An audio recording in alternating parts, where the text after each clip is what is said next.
around depression, and I need help, and I couldn't get help. There was no one to turn to for me, and I say it now, at one stage it very nearly cost me my life because I ran out of hope.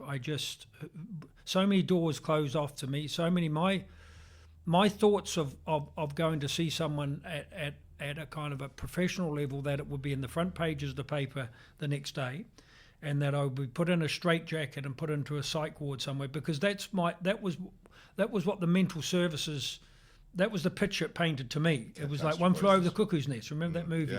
Yeah. But before your time. But that was my visions of being brave enough to go down to, say, an A&E department and say, I'm in a bit of trouble now.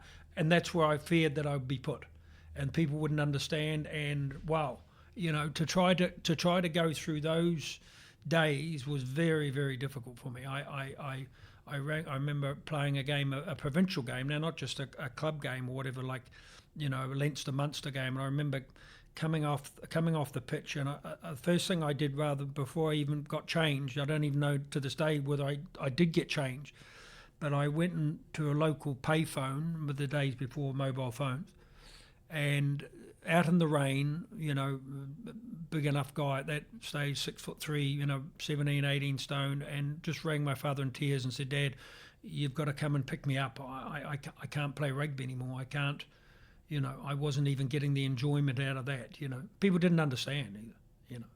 I think the first thing they came back with, I think I got a call a few days later saying, you've let everybody down, but I could have been further from the truth.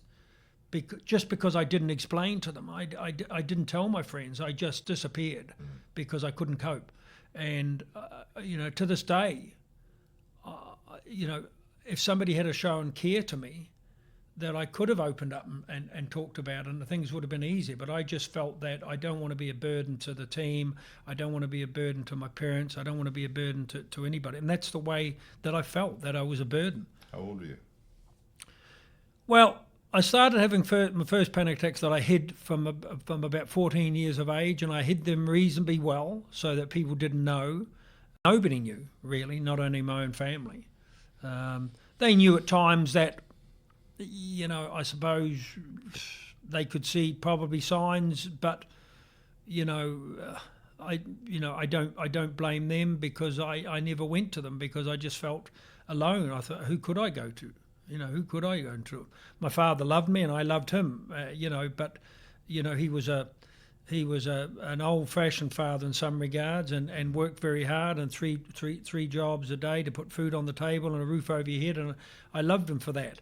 But I don't think he would have been the type of person to say, until later on, when he just, it's such a loving moment now for me. I remember a few years ago when I wrote a book about my problems, and I remember Dad coming up to me when he read the book in New Zealand, and at this stage I'm in my 50s, and he just put his hand on my shoulder and a tear in his eye, and he said, I wish I'd had known, son.